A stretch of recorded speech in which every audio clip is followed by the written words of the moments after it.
Eme. Hello, everyone. Today, we are going to discuss Semester 3 Civil Engineering AWAS Introduction to Civil Engineering. আচ্ছা, একটা মজবুত building বানাতে ঠিক কি কি লাগে বলুন তো? অনেকেই ভাবেন ভালো ইট, বালি, সিমেন্ট হলেই বোধহয় কাজ শেষ। কিন্তু না, আজ আমরা দেখব এর পেছনে লুকিয়ে আছে এক বিশাল নিয়মকানুনের জগৎ আর তার সাথে বিবেকের প্রশ্ন। এটাই কিন্তু আধুনিক ভারতীয় সিভিল ইঞ্জিনিয়ারিংয়ের আসল ভিত্তি। আমরা যে বাড়িতে থাকি বা যে কলেজে পড়াশোনা করি, তার দেয়ালের দিকে তাকিয়ে কি কখনো মনে হয় এটা কতটা নিরাপদ? শুধু ভালো রড সিমেন্ট দিলেই কি সবটা হয়ে যায়? নাকি এর আড়ালে এমন কিছু নিয়ম লুকিয়ে আছে যা আসলে আমাদের সবার জীবন বাঁচায়? তো আজকের আলোচনায় আমরা এই 5টা বিষয় নিয়ে কথা বলবো। প্রথমে দেখব নিয়মকানুন, তারপর ধীরে ধীরে যাব একজন ইঞ্জিনিয়ারের নৈতিক দায়িত্বের দিকে। চলুন শুরু করা যাক। তো প্রথমেই একটা কথা পরিষ্কার করে নেওয়া যাক। ইঞ্জিনিয়ারিং মানে কিন্তু শুধু ইট গেথে দেওয়াল তোলা নয়, এটা তার চেয়ে অনেক বড় কিছু। এটা হলো পুরো একটা সমাজকে সুরক্ষিত রাখার শিল্প, আর তাই প্রত্যেকটা বিল্ডিং মানেই একটা বিরাট দায়িত্ব। মানে ভাবুন একবার, প্রত্যেকটা দেয়াল, প্রত্যেকটা জলের পাইপের পেছনে লুকিয়ে আছে অনেকগুলো নিয়ম আর সিদ্ধান্তের একটা জাল। এগুলো কেন? এগুলো বানানো হয়েছে সাধারণ মানুষের জীবন রক্ষা করার জন্য। মানে এটা শুধু একটা বিল্ডিং বানানো না, এটা মানুষের জন্য একটা সুরক্ষা কবচ তৈরি করার মতো। এখানে একটা ছোট্ট ভুলও কিন্তু একটা বিশাল বিপর্যয় ডেকে আনতে পারে। আচ্ছা, এবার আসা যাক আসল কথায়। ন্যাশনাল বিল্ডিং কোড বা সংক্ষেপে এনবিসি জিনিসটা কি? সহজ কথায় এটা হলো ইঞ্জিনিয়ারদের জন্য ক্রিকেটের রুল বুকের মতো।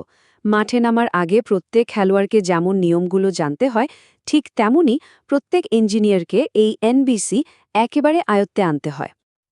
এখানে একটা খুব গুরুত্বপূর্ণ টার্ম আছে, মিনস অফ ইগ্রেস। নামটা শুনে কঠিন মনে হচ্ছে, তাই না? কিন্তু ব্যাপারটা খুব সোজা। সোজা কথায় এটা হলো বিপদের সময় একটা বিল্ডিং থেকে সুরক্ষিতভাবে বেরিয়ে আসার রাস্তা। এনবিসি বলছে এটা শুধু একটা লম্বা করিডোর নয়, এটা হলো জীবন বাঁচানোর জন্য বিশেষভাবে ডিজাইন করা একটা পুরো সিস্টেম। ভাবা যায়, আমরা বাড়িতে কল খুললেই যে পরিষ্কার জল পাই, তার পেছনেও এই এনবিসির একটা বড় ভূমিকা আছে। জলের ট্যাঙ্কটা ঠিক কোথায় বসবে, পাইপটা কতটা উঁচু হবে, এমনকি জলটা জীবাণুমুক্ত করা হয়েছে কিনা, এই সব কিছুই কিন্তু এই কোড ঠিক করে দেয়। উদ্দেশ্য একটাই, আমাদের সবার সুরক্ষা। এই টেবিলটা একবার দেখুন, দেখলেই বোঝা যায় এনবিসি কতটা ডিটেলে গিয়ে কাজ করে। একটা হোটেলের মতো পাবলিক জায়গায় আগুন লাগলে কি কি সুরক্ষা ব্যবস্থা থাকতে হবে সেটা এখানে একদম পয়েন্ট টু পয়েন্ট বলে দেওয়া আছে। মানে এখানে আন্দাজে কোনো কাজ করার সুযোগই নেই, জিরো চান্স। তাহলে ন্যাশনাল বিল্ডিং কোডের মূল উদ্দেশ্যটা কি দাঁড়ালো? সহজ কথায়, নির্মাণের সময় সাধারণ মানুষের নিরাপত্তা নিশ্চিত করাই হল এর প্রধান এবং প্রথম কাজ। বেশ, এনবিসি তো গেল বর্তমানের সুরক্ষার কথা। এবার চলুন একটু ভবিষ্যতের দিকে তাকাই। আর এখানে আসছে এনার্জি কনজারভেশন বিল্ডিং কোড বা ইসিবিসি। এর কাজ হলো আমাদের শেখানো কিভাবে এমন বিল্ডিং ডিজাইন করা যায় যা সম্পদ বাঁচাবে, মানে একটা সাস্টেনেবল ভবিষ্যতের জন্য বিল্ডিং তৈরি করা।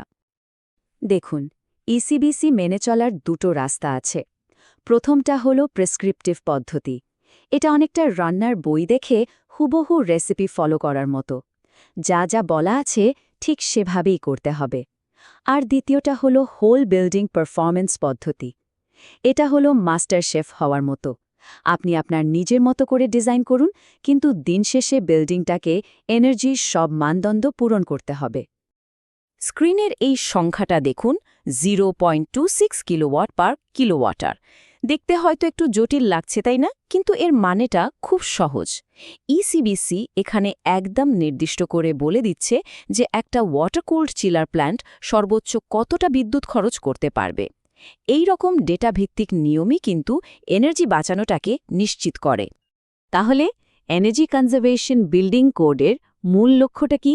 পরিষ্কারভাবে এর লক্ষ্য হলো একটা শক্তি সাশ্রয়ী আর সবুজ ভবিষ্যৎ তৈরি করা। তো আমরা নিয়মকানুন নিয়ে অনেক কথা বললাম, এনবিসি, ইসিবিসি, এগুলো সব রুল বুক। কিন্তু এমন পরিস্থিতিও তো আসতে পারে যেখানে কোনো নিয়ম লেখা নেই, তখন কি হবে?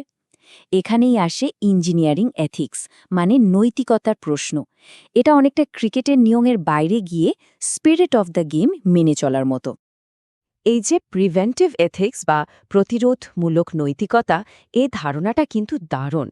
এর মূল কথাটা হলো সমস্যা ঘটে যাবার পর তার সমাধান খোঁজার থেকে ভালো হলো সমস্যাটা যাতে তৈরিই না হয় সেদিকে নজর দেওয়া। মানে ওই যে কথায় বলে prevention is better than cure. একজন ভালো ইঞ্জিনিয়ার শুধু ভাঙা ব্রিজ সারাই করে না, ব্রিজটা যাতে কোনোদিন না ভাঙে সেটাও নিশ্চিত করে। একজন দায়িত্বশীল ইঞ্জিনিয়ারের 4টে প্রধান গুণ থাকে। মনে রাখার জন্য সু, স, অ, দা শব্দটা ব্যবহার করা যেতে পারে। সুতে সুরক্ষা, সতে সচেতনতা, অতে অংশগ্রহণ আর দাতে দায়বদ্ধতা। এই 4টে স্তম্ভের ওপরই কিন্তু একজন ইঞ্জিনিয়ারের নৈতিক অঙ্গীকার দাঁড়িয়ে থাকে। এবার একটা বাস্তব পরিস্থিতির কথা ভাবা যাক। ধরা যাক একজন ইঞ্জিনিয়ারের সুপারভাইজার তাকে খরচ বাঁচানোর জন্য কিছু বিষাক্ত বর্জ্য পাশে ড্রেনে ফেলে দিতে বললেন।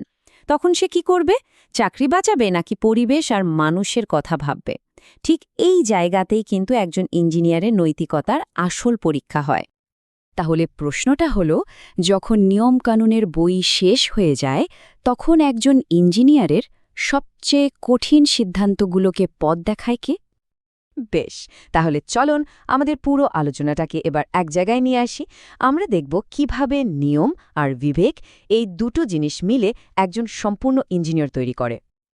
দেখুন, দিনের শেষে এটাই হলো আসল কথা।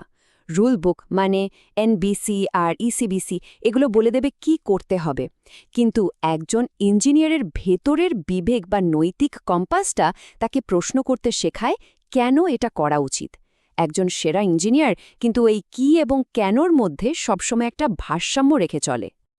এটা মনে রাখা খুব জরুরি যে এই জ্ঞানটা শুধু পরীক্ষায় ভালো নম্বর পাওয়ার জন্য নয়, এটা একটা বিরাট দায়িত্ব, একটা শক্তি। আগামী দিনে আমাদের দেশ যখন আরও বড় বড় শহর তৈরি করবে, জলবায়ু পরিবর্তনের মতো চ্যালেঞ্জের মুখোমুখি হবে, তখন এই প্রজন্মের ইঞ্জিনিয়ারদেরই সবচেয়ে বেশি প্রয়োজন হবে। তাদের নেওয়া প্রত্যেকটা সিদ্ধান্তই আগামীর ভারতকে একটা নতুন রূপ দেবে। তাহলে ভবিষ্যৎ ইঞ্জিনিয়ার হিসেবে আমরা কোন ব্লুপ্রিন্টটা অনুসরণ করব? শুধু নিয়মের ব্লুপ্রিন্ট, নাকি তার সাথে নিজের বিবেককেও জুড়ে নেব? মনে রাখতে হবে, ইঞ্জিনিয়াররা শুধু বিল্ডিং বানায় না, তারা ভবিষ্যৎ তৈরি করে। আর সেই সিদ্ধান্তটা আমাদের সবার।